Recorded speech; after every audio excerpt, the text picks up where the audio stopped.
Major support for these broadcasts is provided by the CUNY TV Foundation, New York Community Bank, Kilroy Architectural Windows, New York's window company, Capital One Bank, Perfect Building Maintenance, Chase Commercial Term Lending, Geneva Burns, Gian Tomasi and Webster, M&T Bank, the Wyckoff Group, Chelsea Lighting, Greenberg Traurig, LLP. Additional support is provided by Ackman Ziff Real Estate, AKA Hotels, Corman Communities, Bank of America, Merrill Lynch, Bank Leumi, USA, Briarwood Organization, CBRE, Colliers International, NYC, Cushman & Wakefield, DDG, Douglaston Development, Levine Builders, Dime Savings Bank of Williamsburg, Eastern Union Funding, Flushing Bank, Friedman LLP, Herrick Feinstein LLP, Hersha Hospitality Trust, Investors Bank, New Banks, James D. Kuhn Real Estate Center at Syracuse University, James Orphanides, Centurion Holdings, John Katzimatidis, Red Apple Group, Margolin Weiner and Evans, Madison Realty Capital, Meridian Capital Group, Newmark Grubb Knight Frank, Popular Community Bank, SJP Properties, Sterling & Sterling, Stonehenge Partners, Urban American, and these friends.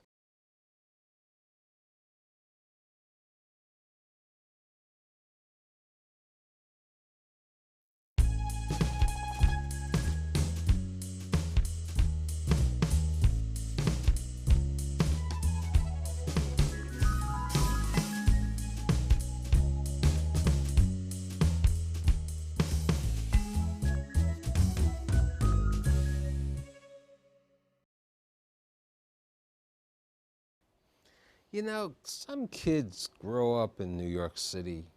You know, how many become disc jockeys? How many become voiceover? How many, you know, then get into the stockbrokers and then literally become, you know, revolutionary guys in the life insurance business? There are very few people like that.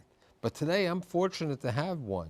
A person who's wrote 9 books, who's been involved with insurance for more than 50 years, the legendary Barry Kaye. Thanks for being here, Barry. It's my pleasure. So Barry, let's talk about it. Your grandparents, they lived in Harlem. Way back. Tell me about your grandparents, because they were involved with the coal business, or was it Uncle Arnold's, Cousin Arnold's relatives? Who were... Uncle Irving, which was my cousin Arnold, was his son, and the grandfather really started the coal business.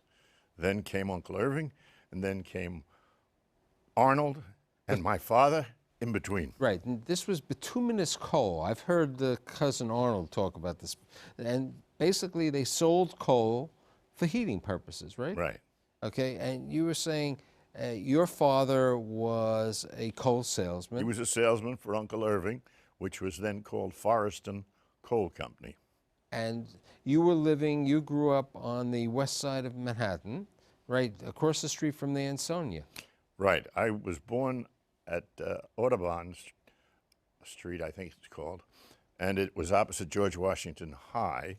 Yeah. And we lived briefly at 175th Street, briefly at 100th Street, and then for about 30 years, while I was really growing up, 78th Street and Broadway, across from the Apthorpe. Apthorpe. When you were growing up, you told me that you even were a soda jerk because at that time the drugstores the pharmacies had soda corner, jerks, yeah. right?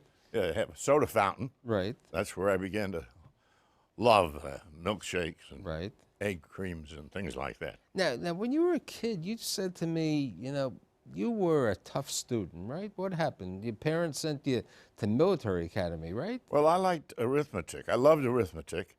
My whole life was based on numbers. And I loved English. And I wrote poems and stories. And as you said, I've written 9 books now, and I'm working on 2 more. But the point is that I only liked those subjects. And when I got into subjects that weren't a little history, but I didn't like the rest of school. So they sent me away to military school. At that time, that's where they deposited a child. And I went to Riverside, which is down in Georgia and Florida. And I went to Peekskill, which is upstate here. So what happens after military school? You're 14, 15. What happened? I came back here and I went to Commerce High School, if I remember. Joan of Arc, which was at 93rd when they opened that at junior high school, and then I went to Commerce. And I received the Arista Award, which was some kind of a top It was an honor scholastic. society, Yeah. correct? Yeah. So, My father, who visited our house every yeah, 8 years. you said your father. I mean, you and your brothers. There was an 8-year difference. Your father would be visiting once every 8 years. Yeah, in those days they were unhappily married, but you stayed married. You didn't get divorced. But he would visit.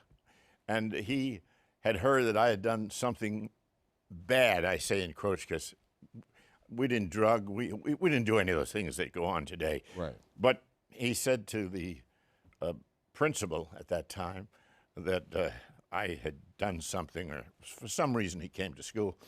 So when they were handing out the diplomas, the principal looked at me and he said, "You don't deserve this," as he handed it to me.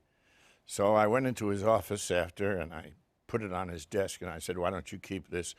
Since I don't deserve it, I think I'll just leave." And I left school at about 15 and a half. So you leave school at 15 and a half. What do you do?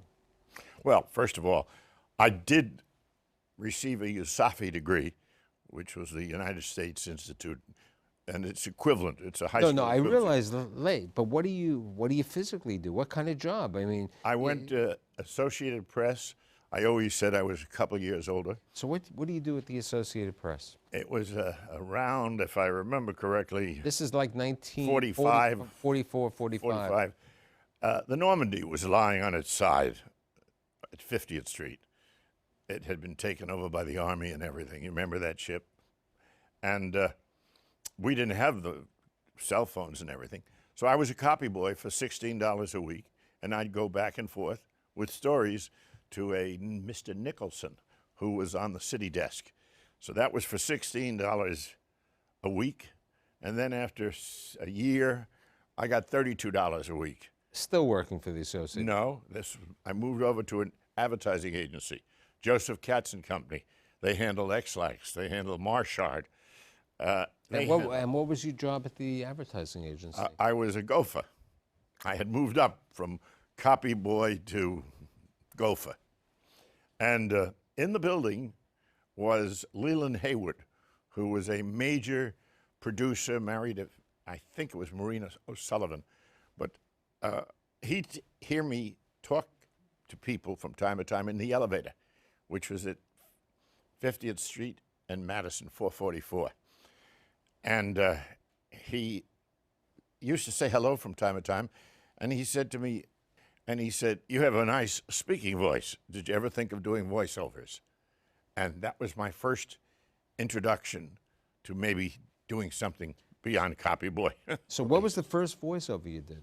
I think I got back into some of the companies that I actually was involved with, but that was a limited time, and then I decided from that I wanted to be an actor.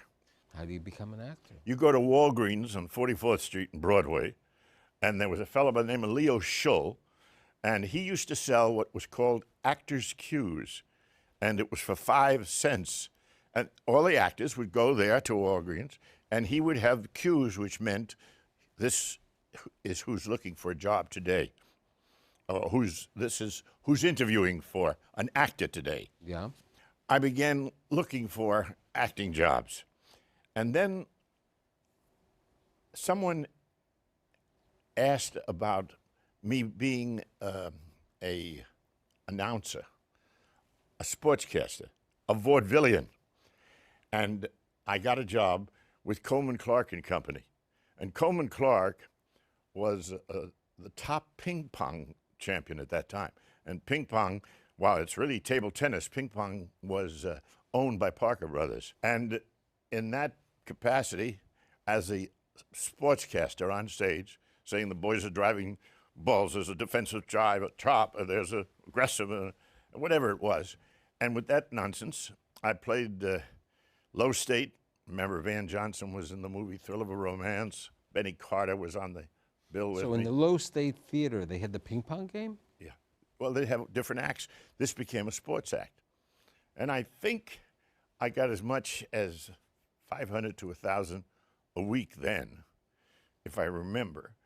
And we played Radio City Music Hall, played all over the country. I started in Canada, was my first engagement, and that was at the Mount Royal Hotel in the Normandy Roof in Montreal, and then King Edward Hotel, and So how do Radio City too. So how do you leave from sportscaster to get to the radio stations? Because you ended up in the radio business.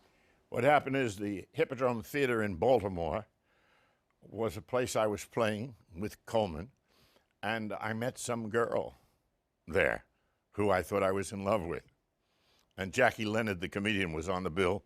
He called my mother and said, "You better come down here. I think he's going to marry someone," from the stage door.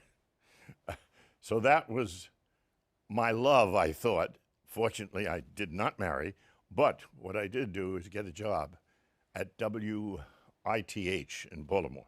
And WITH, there was an all-night disc jockey, Ernie Simon, who moved to Chicago, and I auditioned here in the Brill Building at the NOLA Studios, and I got the job for $200 a week. As a disc jockey. As a disc jockey. For the night of you were Yes. doing the night. You were working in the evening. I did the all-night show, and that started January 10th, 1946.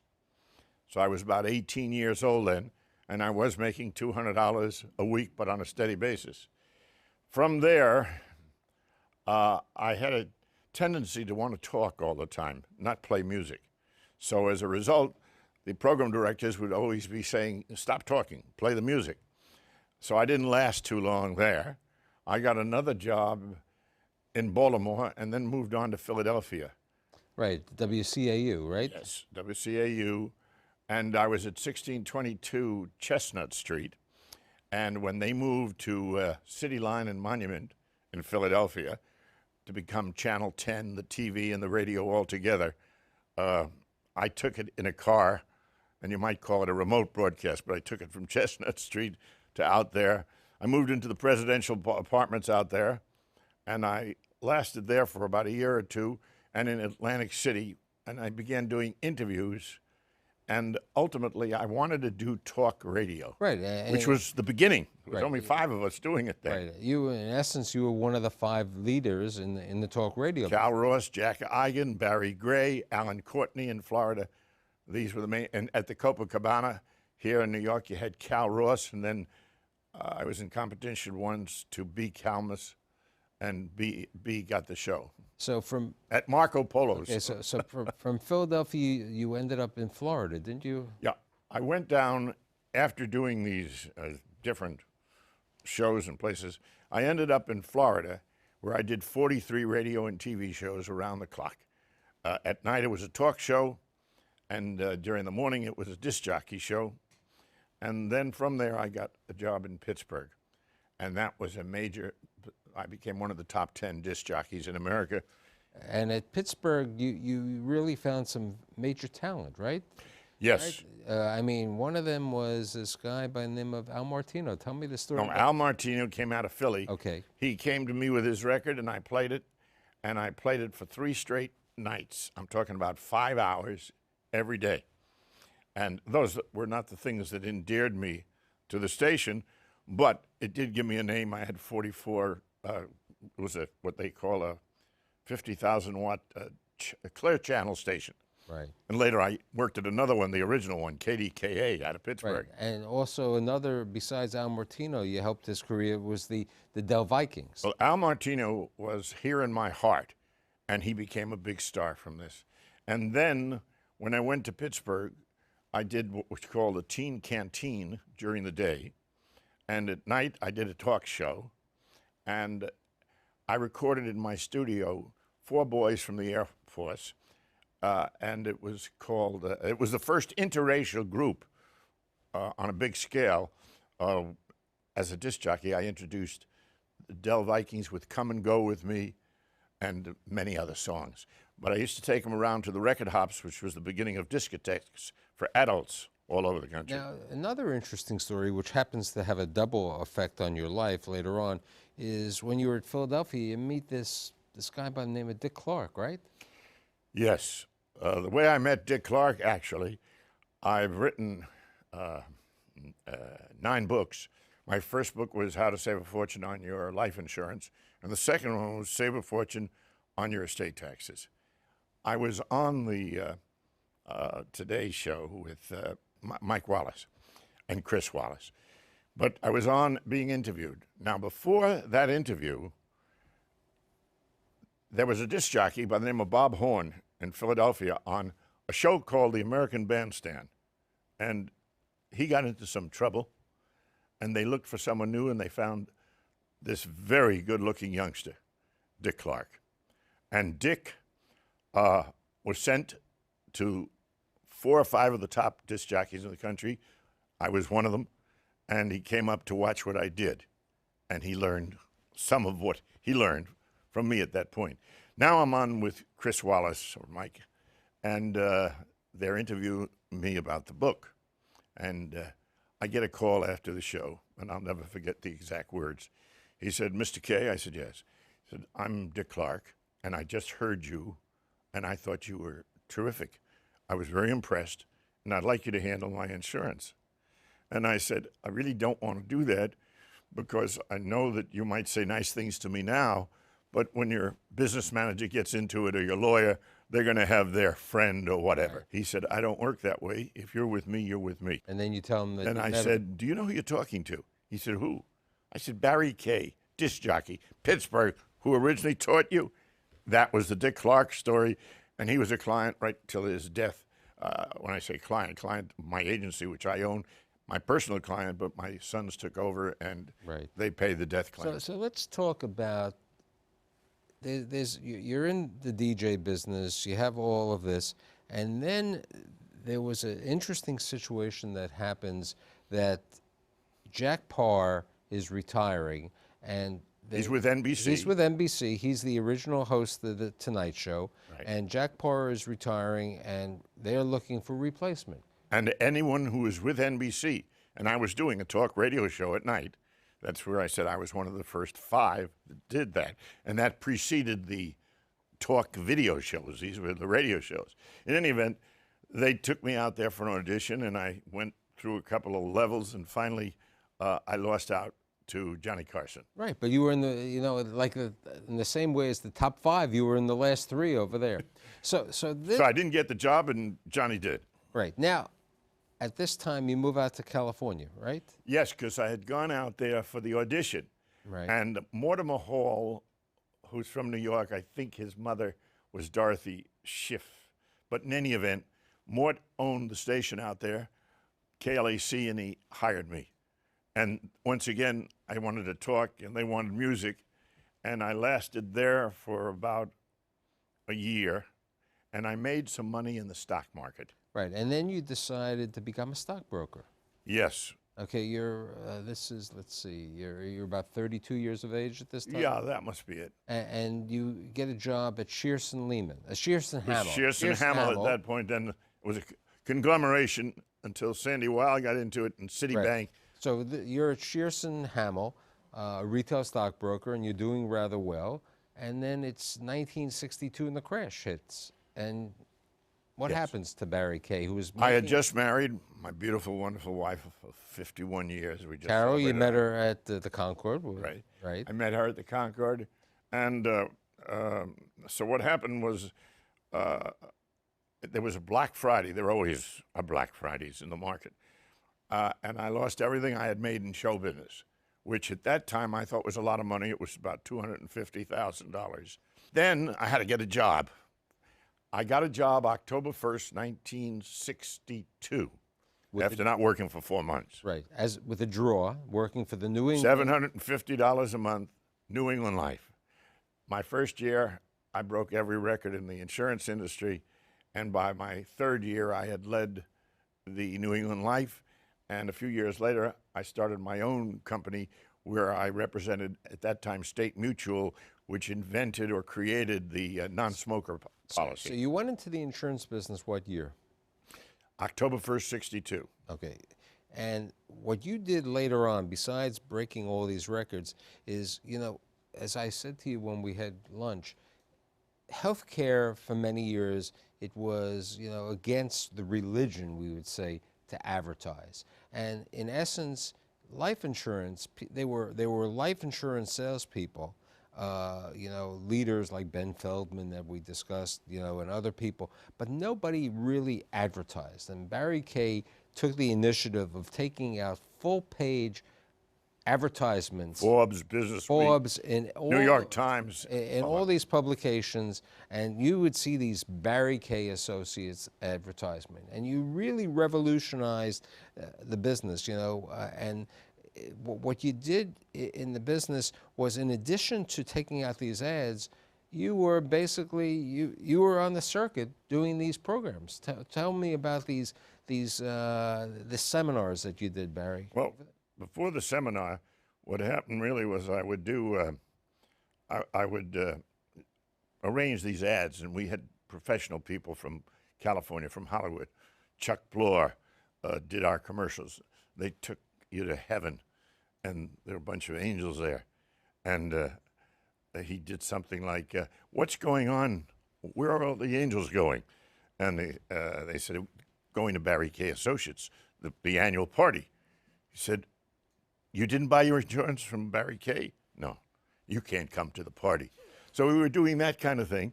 And for the first time, people were seeing humor in death, but we referred to death, which no one did in the life insurance business. In fact, the name of it originally was death insurance, and it was changed to life because they thought no one would buy life insurance. It was criminal, the term. Yes. Right. Now, I give you just one funny line. The industry turned against me at that point because I had the audacity to do this kind of thing. Beck, I remember Mr. Beck, Robert Beck, I think, was the chairman of Prudential. And a year after I was successful with this, he ran commercials of people going up angels on escalators. And I wrote him and said, what are you doing there? My ads and everything. And he simply sent me a note back, Dear Mr. Kaye. This is why he was a top chairman. Dear Mr. Kaye, we only hope that our ads will do as much for us, as they did for you. Now, so the revolutionary, with the advertisements and then the seminars, and the seminar you asked about, what we did was advertise, and we did 4 or 5 different areas, and we did it every month. And we did go to other cities because I opened up what was called wealth creation centers, and I had like franchise insurance people. And for my agency, after my individual business, I began having an agency, and my wife did all the hiring, and we had as many as 250 agents all around the country. And the seminars were they were supposed to be an hour. They ended up being 2 hours. And all the things I talk about in the books, like you buy, you die, it pays. Everything was simple. It developed into, it doesn't pay to die without life insurance. Right. Why waste a death? And other lines like that. And the seminars brought in people. And once they came in, we sold them, or the leads were farmed out to other people. And subsequently, you had your daughter Fern in New York City. She handled New York. New York. You had Alan handling He's my California. son. He still handles Beverly Hills. Beverly Hills. And then you had your son Howard down in Florida, with you. So Barry Kaye Associates had the franchises, but not the family franchises, as we would say. And during that period of time, during that time, I created the Last to Die policy. That was one of mine. Right, which was a revolutionary product over there. So today, Alan's still in California, in Beverly Hills, and Howard is in Florida. In Boca Raton. Right, and Fern retired from the business. She's now on the board of the Whitney, and she's very active in art. Right, but you and Carol over the years have been very involved in philanthropy, especially in Florida, where you the auditorium at FAU. Yeah, and we also had the business school there, and then later I made donations that brought about the Barry Kaye College of Business. Right, book learning is fine, but very few people become a COU, which you were, a Chartered Life Underwriter. you know, which is the highest degree in the life insurance business. And, you know, as we would say, there aren't too many people who have written 9 books over there. But you and Carol have given back. I mean, the museum in California? That was the Carolyn Barry Kaye Museum of Miniatures. My wife created that. It was the largest contemporary miniature museum in the world. And when we moved to Florida, we saw that we couldn't continue it. So we donated the whole thing. Last year for your birthday, you rented out Feinstein's and had a great... I was sold out, but of course I paid for everybody. Okay, so it was an interesting situation. And then you told me that, you know, you became an angel, a different type of angel. You became a Broadway angel. You and Carol became... Before that, I became a guardian angel with Curtis Sliwa. Right, but the other angel on Broadway, correct? Yeah. You were involved with the production of like 9... 9 shows, just enough time to lose about $2 million. Any of them make money? La Cage aux Folles got half the money back. Chris Rock, I made 10%. Okay. No. Okay. None. And I had major shows, but they didn't happen. Okay. But I'd like to say, for the kid who came out of the bituminous coal business, who revolutionary the life insurance business, I'm really fortunate to have you, and thank you for being here. It's my pleasure.